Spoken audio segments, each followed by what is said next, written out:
आज मी तुम्हाला विशेष म्हणजे गाजरची खीर कशी तयार करतात ते करून दाखवणार आहेत. तर त्यावरती तूप आणि गाजरची खीर खायला एकदम टेस्टी लागते. तर करण्यासाठी घेऊया. तर त्याआधी मी एक छोटी वाटी घेतलेली आहे, तांदूळ घेतलेले आहेत. तर तांदूळ हे तुम्ही कोणतेही वापरू शकता. तर 2-3 पाण्याने धुवून घेतले आणि भिजत घातले. तर मी गाजर घेतलेले आहेत मोठ्या आकाराचे आणि वरची साल काढून घ्यायची आणि खिसणीच्या साहाय्याने मी त्याला छान असे मस्त खिसून घेणार आहेत. तर मी तिघी गाजर खिसून घेतले आणि छान असे मस्त त्यांना कढाईमध्ये एक चमचा तूप टाकून घेणार आहेत आणि त्यामध्ये मी काजू बदामचे कापसुद्धा तळून घेणार आहेत. तर गाजरची खीर ही पूर्ण बघा म्हणजे जेणेकरून तुम्हालासुद्धा कळेल की गाजरची खीर कशी करता. तर मी यामध्ये काजू बदाम तळून घेणार आहे. तर मी काजू बदाम तळून घेत आहे. तर अशा पद्धतीने काजू बदाम तळून घेतले तर खीरमध्ये छान लागतं खाण्यासाठी. तर काजू बदाम हे तळून झालेले आहेत आणि मी ते काढून घेणार आहे. तर काढून झालेले आहेत आणि याच कढईमध्ये मी त्याच तुपामध्ये जे गाजर खिसलेलं आहे ते सुद्धा मी यामध्ये टाकून घेणार आहेत आणि गाजर हे छानपैकी असे मस्त शिजवून घ्यायचे तुपामध्ये जेणेकरून मस्त असा गाजरची खीर छान लागते. तर ढवळून घ्यायचं आणि त्याचबरोबर त्यावरती मी तर झाकण ठेवल्याने गाजर छान शिजते आणि मी जे तांदूळ भिजत घातलेले आहेत ते मी मिक्सरमध्ये बारीक करून घेणार आहेत आणि पाणीसुद्धा टाकायचं थोडं. तर मी झाकण खोलून बघितलं तर छान असं गाजर छान असं शिजत आहे. तर मी तुम्हाला दाखवायचंसुद्धा आहे. बघा कलर छान असा बदललेला आहे. तर म्हणजे गाजर हे छान असं शिजून झालेलं आहे तुपामध्ये. तर मी अर्धा लिटर दूध घेतलेलं आहे. ते हे नॉर्मल टेम्परेचरवरती आहे म्हणजे दूध गरम नाही केलं तरी चालेल.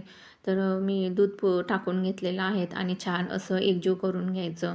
त्याचबरोबर यामध्ये मी जे तांदूळ बारीक केलेलं आहे मिक्सरमध्ये ते सुद्धा यामध्ये ॲड करून घेणार आहेत आणि छान असं एकजीव करून घ्यायचं जेणेकरून तांदूळही छान असे शिजले जातील. आणि मिक्सरचे भांडंसुद्धा मी थोडं पाणी टाकून धुवून घेतलेलं आहे ते सुद्धा यामध्ये ॲड केलेलं आहे. तर यावरती मी थोडं झाकण ठेवून घेतलेलं आहे. तर तुम्ही बघू शकता छान अशी उकळी फुटलेली आहेत आणि परत असं अधूनमधून ढवळून मी यामध्ये खोबऱ्याचे काप करून घेतलेले आहे ते सुद्धा टाकणार आहेत आणि काजू बदाम जे तळलेले आहे ते सुद्धा ॲड करणार आहेत. तर खोबरे हे तुम्ही खिसूनसुद्धा टाकू शकता. तर अशा पद्धतीने कापसुद्धा करू शकता आणि मनुकासुद्धा घेतलेले आहे ते सुद्धा ॲड करणार आहेत आणि छान असं मस्त एकजीव करून घ्यायचं.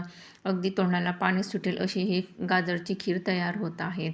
तर अशाच वेगवेगळ्या पद्धतीने मी तुम्हाला रेसिपीज किंवा इतर काही गोष्टी दाखवणार आहे. तर रेसिपी अँड मच मोर या चॅनलला लाईक करा, शेअर करा, सबस्क्राईब करायला विसरू नका.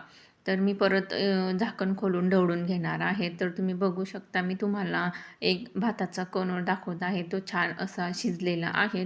तर मी यामध्ये एक वाटी छोटी वाटी साखर टाकणार आहे. तर निदान 5 ते 6 चमचे साखर टाकायचे आणि वेलची पूड आणि छान असं ढवळून घ्यायचं. तर वेलची पूड टाकल्याने गाजरची खीर ही छान लागते चवीला आणि मस्त अशी तयार होत आहे गाजरची खीर. तर गोड म्हटलं म्हणजे थोडं चिमूटभर मीठ टाकायचं जेणेकरून छान अशी चव येते त्यासाठी. तर मीठ टाकल्यानंतर मी ढवळून घेतलं आणि छान मस्त असं झाकण ठेवून थोडंसं असं शिजवून घेतलं डबल. तर तुम्ही बघू शकता छान झालेली आहे गाजरची खीर.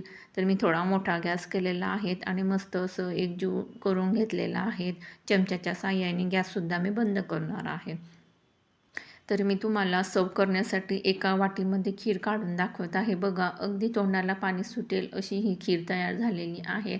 तर अशाच रेसिपीसह परत येणार आहेत रेसिपी अँड मच मोरमध्ये. तर अशा पद्धतीने मी एका वाटीमध्ये काढून घेतली आणि वरतून साजूक तूप टाकून घेतलं. तर बघा किती मस्त आणि अगदी तोंडाला पाणी सुटेल अशी गाजरची खीर ही तयार झालेली